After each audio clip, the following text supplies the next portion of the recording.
अब रोने के अलावा हमें कुछ नहीं आवे। विचित्र बात यह कि पर्चाओ पेन कागज उठाएं सो अर्जी न लगे। कम से कम अर्जी लग जाए तो जी बता दें भाई साहब के होने का है, पैसा की व्यवस्था होने के नहीं होने, तब पहले ही हाथ पांव पकड़ लिये बामनन के हमारी नाक बचाओ, सो अर्जी न लगे। सबकी अर्जी धड़ाधड़ लगे, हमारी स्वीकार ही ना होवे। अब और बड़ी टेंशन हो गई कि कम से कम ऐसे संकट के समय पे तो बोलो। तुम दूषण के बारे में लिखवा रहे, हमारे बारे में तो लिखवाओ कि काल का होने, नाक कटने हैं कि बचने।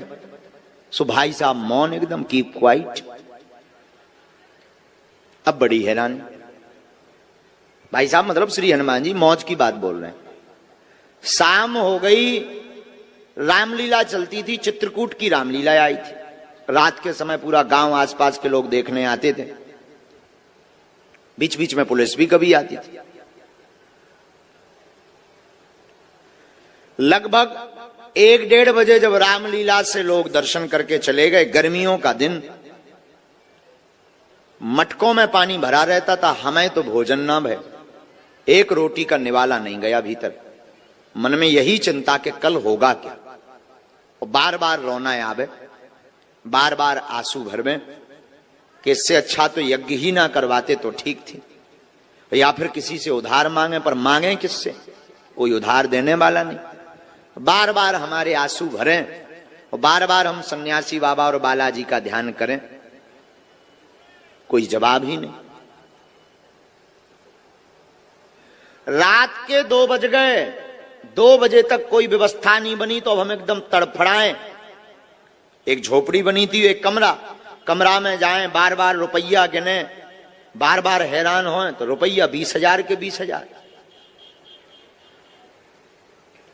अब एक कौन ऐसे आए कि चलो भाई बड़ा जाने, रात भर में पेड़ हो आए सो बड़े आए, 20,000 के 20,000।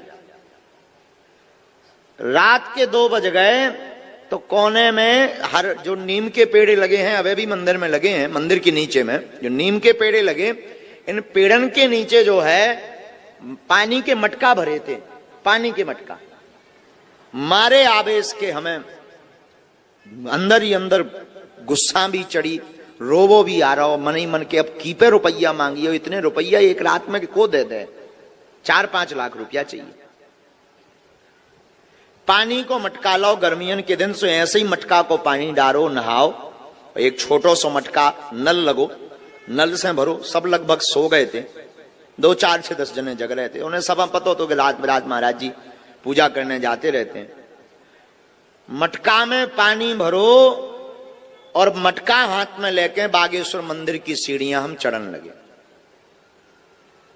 और जैसे ही 4 सीढ़ी चढ़े और 5वीं पे पैर रखो, सोई सन्यासी बाबा बोल गए,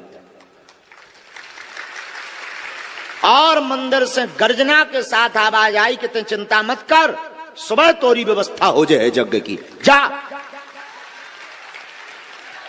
आंखों से झरझर हमारे आंसू बह गए और शरीर कप गए एकदम से। और हमने पूछा कौन? गुरुजी। तो बोले हूं की आवाज आई, ऐसी आवाज के साथ गर्जना की, शरीर के रोंगटे खड़े हो गए। हम जब मटका लेके गए और हमने जब जल चढ़ाया विश्व भोले बाबा बागेश्वर महादेव को, बालाजी को, और वहीं पर वो जो है लेकर चमीटा, और सुंदर मुख कमल सा चेहरा, लाल एकदम चेहरा, कोई बड़ी जटाएं नहीं, सुंदर मुख, बिना बालों वाला चेहरा, बड़ी बड़ी जे मोटी खड़ाऊं, यहां से पीला गमछा पहने और यज्ञोपवीत जो है मोटा सा पहने, और हाथ में चमीटा लेकर के, हाथ पकड़े, बाल ऐसे पकड़ के हिला दे, बोले जा कल व्यवस्था हो जाए। लगभग 20 मिनट तक हमें ध्यान ही नहीं रहा कि हम कहां हैं, निर्भूल हो गए, शरीर सुस्त हो गए। और शंकर जी की जो दालान अभी बनी है, उसी दालान में हम गिर पड़े। 20 मिनट बाद जब होश आया तो शरीर पूरा गीला था, असुआ भरे थे, आंखें लाल हती। तब बाद में समझ में आया कि कुछ लीला हो गई। बालाजी को, शंकर जी को प्रणाम किया, सन्यासी बाबा के स्थान पर गए तो दंडवत प्रणाम किया और खूब नचे, दिल खोल के हम 5 मिनट नचे अकेले में। और ऐसे कूद कूद के नचे कि आज तो जय जय हो गई, आज तो तुम्हारे भी दर्शन हो गए। कूद कूद के हम बहुत 5 मिनट तक नचे और चिल्ला के हम पर बोल पड़े कि आज हम राजा